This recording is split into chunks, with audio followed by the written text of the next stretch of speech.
Bienvenue sur Agora. Depuis leur lancement en 1977, la sonde spatiale Voyager 1 et sa jumelle Voyager 2 ont permis d'élaborer des découvertes astronomiques stupéfiantes, apportant ainsi plus de lumière sur l'infini mystère que peut représenter l'espace. Après 45 ans d'exploration, les deux sondes sombrent désormais dans le milieu interstellaire. C'est dans ce périple sans fin qu'elles continuent à transmettre des données inédites sur la Terre. Malgré que la puissance de ces deux engins ait considérablement chuté au fil des ans en raison de leur distance considérable avec l'orbite terrestre, plusieurs récentes découvertes ont en effet été révélées sur l'espace interstellaire. Vous êtes prêts pour découvrir ceci en profondeur? C'est parti! L'héliopause se déforme de manière inhabituelle, une découverte effrayante. L'héliopause continue la frontière entre la bulle protectrice, créée par le Soleil, et le milieu interstellaire, une frontière qui commence à produire des ondulations très inhabituelles. En effet, la théorie selon laquelle l'héliopause change de forme de façon significative n'est pas une si grande nouveauté. Grâce aux données récupérées depuis les sondes spatiales Voyager 1 et Voyager 2, les chercheurs avaient déjà pu faire cette découverte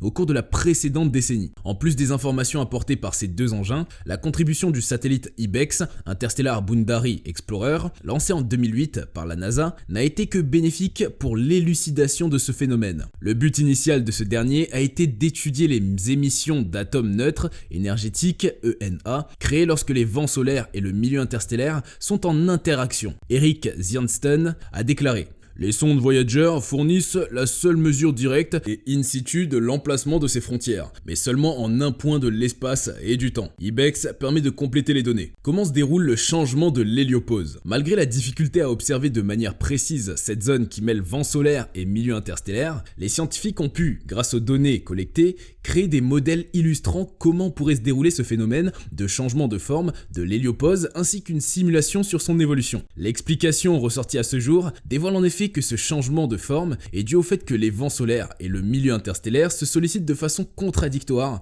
pour créer une frontière en mouvement continu. Mais tout porte quand même à croire que cette théorie reste erronée, compte tenu de l'analyse des récentes données émises en 2014 par l'IBEX. En outre, ces données ont rapporté des asymétries dans l'héliopause en totale contradiction avec les simulations établies au préalable. Pour venir compléter cette thèse, les récentes informations des jumelles Voyager 1 et Voyager 2, quant à elles, révèlent que l'héliopause avait subi un changement extraordinaire en un temps record. C'est en effet l'une des raisons évidentes qui attestent l'écart significatif ayant eu lieu dans les années 2012 et 2018 dans l'espace interstellaire entre les entrées des deux sondes spatiales. Encore une fois, ce mouvement de l'héliopause s'oppose au modèle préétabli. Des divergences intrigantes et sujettes à controverse, ont déclaré les chercheurs dans un article de la revue Nature Astronomy. En effet, dans le but d'en savoir davantage, l'étude de l'héliopause se poursuit. Le lancement d'un nouveau satellite est prévu en 2025 par la NASA, la sonde de cartographie interstellaire et d'accélération. Ce satellite capable de détecter les émissions d'atomes neutres énergétiques les plus avancées permettra selon les scientifiques une meilleure appréhension de l'héliopause et de tout ce qui englobe l'espace interstellaire. La sonde spatiale Voyager 1 a détecté un bruit étrange. 45 ans auparavant, la sonde spatiale Voyager 1 et sa jumelle Voyager 2 ont commencé à découvrir l'espace. Lancées par la NASA, leur mission principale était d'explorer de plus près notre système solaire. Depuis lors, Voyager 1 n'a fait qu'acheminer son exploration au point de devenir le tout premier vaisseau spatial ayant atteint l'espace interstellaire. Par-dessus tout, l'objet humain le plus éloigné de la Terre. À l'heure actuelle, Voyager 1 se retrouve à une distance d'environ 23,5 milliards de kilomètres de la Terre. C'est depuis cette position que cet engin a récemment rapporté de nouvelles données assez surprenantes. Un bourdonnement monotone. Après l'analyse des récentes données de Voyager, Stella Koch-Hawker, doctorante en astronomie et ses collègues de l'université de Cornell à New York, ont découvert que la sonde détectait un faible bourdonnement de plasma. Malgré leurs origines encore inexpliquées, les chercheurs ont précisé que ce bourdonnement provenait d'une émission générée par des gaz chauds dans l'espace interstellaire. Ils ont également ajouté que la première capture de cette émission d'ondes plasma extrêmement faible et à bande étroite par Voyager datait de 2017 et que la sonde depuis avait voyagé 10 fois plus loin que la distance entre la Terre et le Soleil, d'après une étude publiée dans la revue Nature Astronomy. Nous trouvons le faible bourdonnement continu du gaz interstellaire. Il est faible et monotone en couleur, car il est dans une gamme de fréquences étroite, a déclaré Stella Koch-Hawker, qui insiste sur le fait que ces découvertes nous en disent vraiment long sur la façon dont le milieu interstellaire est structuré juste à l'extérieur du système solaire. James Cordes, auteur principal et professeur d'astronomie, a par ailleurs déclaré que le milieu interstellaire est comme une pluie calme ou douce. Ces propos décrivent décrivent que, dans le cas d'une explosion solaire, c'est comme détecter un éclair dans un orage, puis c'est de nouveau une pluie douce. Ce faible bourdonnement présente la première mesure continue de la matière qui compose l'espace interstellaire et dévoile au grand jour les interactions entre les systèmes stellaires et le vaste milieu interstellaire qui les sépare. Le rôle du Plasma Wave System PWS. C'est grâce à ce dispositif présent sur la sonde Voyager que la capture de ce nouveau bourdonnement a été possible. Composé de 2 antennes de 10 mètres ayant la forme d'un V, cet instrument est facilement reconnaissable sur la sonde. En effet, le but de sa conception était de détecter les interactions entre les particules dans les magnétosphères de Jupiter, Saturne, Uranus et Neptune. Une mission plutôt réussie, car les résultats émis ont été à la hauteur des attentes. Pourtant, en 2012, quand Voyager bravait les limites de l'héliopause, le PWS commençait ses premières captures d'ondes de plasma dans l'espace interstellaire. Ces captures, pouvant être associées à des événements solaires, comme des éruptions, pouvaient durer de quelques jours jusqu'à 1 an. Après avoir analysé les dernières données du PWS, Stella Hawker et ses collègues ont noté un faible schéma d'émission qui dépassait à peine le seuil de ce que l'appareil pouvait enregistrer. Cette fois, le bourdonnement était totalement opposé à l'émission qui avait déjà été prise par la sonde Voyager. Comparativement au signal précédent, celui-ci était continu relativement aux événements d'émission de plasma liés à l'activité solaire, dont les débuts et les fins étaient déterminés. En plus de cela, il était faible et avait une bande passante de fréquence d'environ 3 kHz, une fréquence anormalement étroite. Lorsque les oscillations du plasma sont converties en un signal audio, cela ressemble à une tonalité qui varie, c'est un peu étrange, a déclaré James Cords. Hawker et ses collaborateurs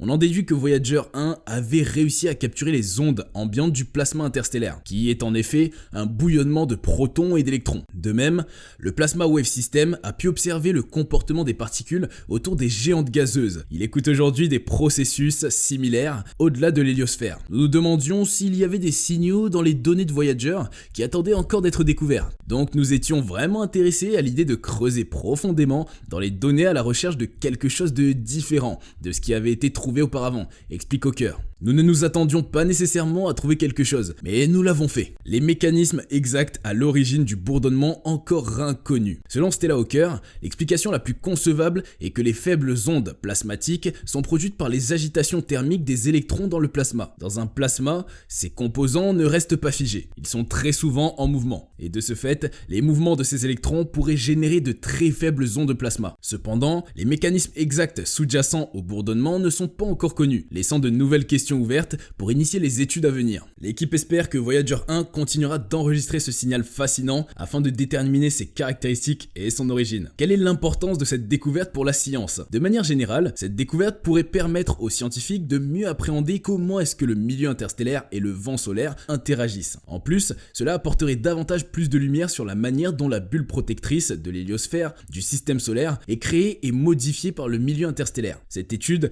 est en effet la dernière démonstration en date du rendement et de la longévité de la mission Voyager, qui nous rapporte des images de plus en plus lointaines depuis près d'un demi-siècle. Des décennies après leur lancement et des années après leur pénétration dans le monde interstellaire, les sondes jumelles continuent à faire parvenir des images et des sons inédits du cosmos à l'humanité. Selon Shami Chatterjee, un chercheur de l'université de Cornell, les chercheurs jusqu'ici n'avaient jamais encore eu la possibilité d'explorer de façon aussi constante la densité de l'espace du milieu interstellaire. Maintenant, nous savons que nous n'avons pas besoin d'un événement fortuit lié au Soleil pour mesurer le plasma interstellaire, a-t-il déclaré. Il ajouta ensuite qu'indépendamment de ce que fait le Soleil, Voyager renvoie des détails en vantant haut et fort la densité dans laquelle il nage en ce moment. Voyager est assez éloigné et le sera probablement en permanence. La sonde spatiale Voyager 1 a rencontré des soucis techniques. C'est en mai dernier que l'objet spatial le plus éloigné de la Terre à ce jour souffrait de quelques soucis techniques. En effet, les contrôleurs de la mission sur Terre avaient détecté que l'engin spatial présentait des données incohérentes, ce qui ne les rendait pas optimistes par rapport à son état de santé. Mais d'où provenait réellement cette panne? Une défaillance du sous-système de l'AACS, Attitude and Articulation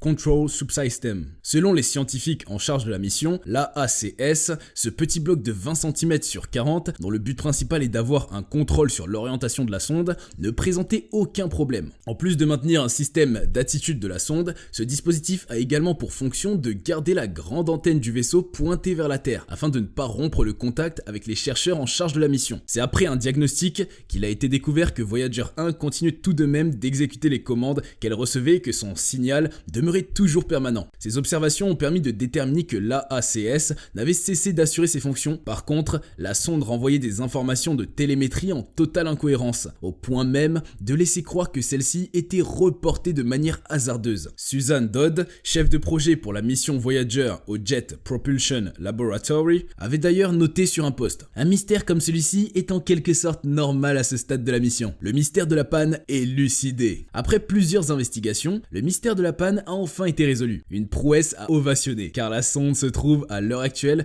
à environ 23,5 milliards de kilomètres de la Terre. En effet, les ingénieurs aux commandes de la mission se sont penchés sur des archives et notes datant du lancement de la mission. Cette opération de maintenance a conduit à la conclusion que l'origine du problème serait un ordinateur de bord défectueux depuis des années, qui a corrompu les informations et auquel l'AACS avait adressé des données à traiter, afin que celles-ci soient retransmises sur Terre. Susan Dodd, chef de projet de Voyager, a d'ailleurs déclaré que lorsqu'ils ont soupçonné que c'était le problème, ils ont opté pour une solution à faible risque, qui consistait à programmer l'AACS pour reprendre l'envoi des données vers le bon ordinateur. Ainsi, les scientifiques ont procédé à une reprogrammation de la sonde afin que celle-ci puisse envoyer les données depuis un autre ordinateur de bord. Ce processus a été très long, car pour sa mise en œuvre, les ingénieurs ont dû rechercher les boîtes sous le nom d'ingénieurs qui ont participé à la conception du système du contrôle d'attitude de la sonde. Cependant, les ingénieurs ignorent encore la raison pour laquelle l'AACS a commencé à acheminer les données de télémétrie vers le mauvais ordinateur. La NASA a précisé que la sonde aurait probablement reçu une commande erronée générée par un autre ordinateur défectueux à bord. Si cette théorie se révèle vraie, cela pourrait indiquer l'existence d'un autre problème, ailleurs de la sonde spatiale. Nous sommes heureux de retrouver la télémétrie, a déclaré Dodd. Nous ferons une lecture complète de la mémoire de l'AACS et examinerons tout ce qu'il a fait. Cela nous aidera à essayer de diagnostiquer le problème qui a causé le problème de télémétrie en premier lieu. Nous sommes donc prudemment optimistes et nous avons encore plus d'investigations à faire. En tout état de cause, les ingénieurs ont confirmé que la recherche se poursuivra et que la santé à long terme du vaisseau spatial Voyager 1 n'était nullement menacée. Bientôt la fin de Voyager 1, une fin d'émission prévue pour 2025. Il est vrai que le périple incessant des Voyager, en l'occurrence Voyager 1, a surpris le milieu scientifique. En effet, ces sondes qui avaient principalement été conçues pour mener des études rapprochées sur Jupiter et Saturne ont commis l'exploit de dépasser de loin les résultats escomptés. Leur durée de vie prédéfinie sur 5 années maximum est rapidement passée à 12 années jusqu'à atteindre les 45 ans, rapportant dans le même temps diverses informations sur les confins de l'espace qui ont permis une certaine révolution de la science de l'astronomie planétaire. Lors de la récente étude effectuée sur le bourdonnement, Stella Hawker avait déclaré: Voyager est vraiment une mission incroyable. Je pense que c'est un véritable accomplissement, un hommage à la résilience des missions de la NASA et à l'extraordinaire richesse scientifique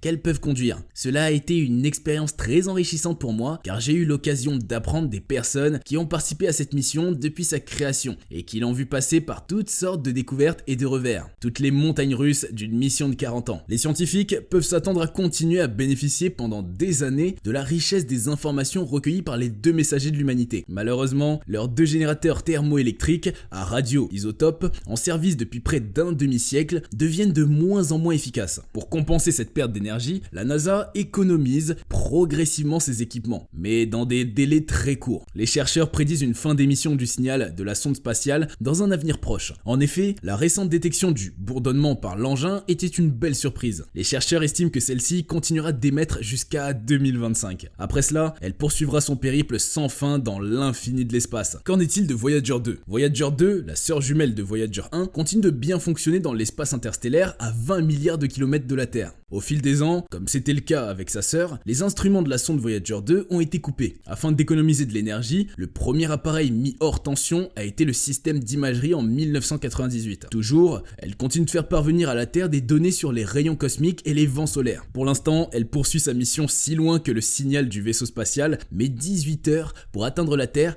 et en met autant pour que le signal atteigne à nouveau l'appareil. Comme pour sa sœur Voyager 1, les chercheurs espèrent toujours que Voyager 2 continuera à restituer effectuer les données jusqu'à 2025 si possible. Son sort est encore incertain. Plongeant dans les profondeurs de l'espace, il se peut qu'elle soit découverte un jour par une intelligence extraterrestre, si elle existe bien sûr. La mission Voyager est un exemple de l'ingéniosité et de la détermination de l'humanité dans l'exploration de l'univers. Elle a apporté énormément d'informations au monde astronomique. En attendant de disparaître pour toujours, les deux jumelles continuent de marquer leur présence depuis les confins de l'univers. Jusqu'à où iront-elles à votre avis? N'hésitez pas à nous répondre en commentaire. Avant de nous quitter, on vous invite à vous abonner à la chaîne et à aimer la vidéo pour marquer votre passage. Vous pouvez également faire le tour de nos vidéos en attendant les retrouvailles. Merci et à très bientôt sur Agora.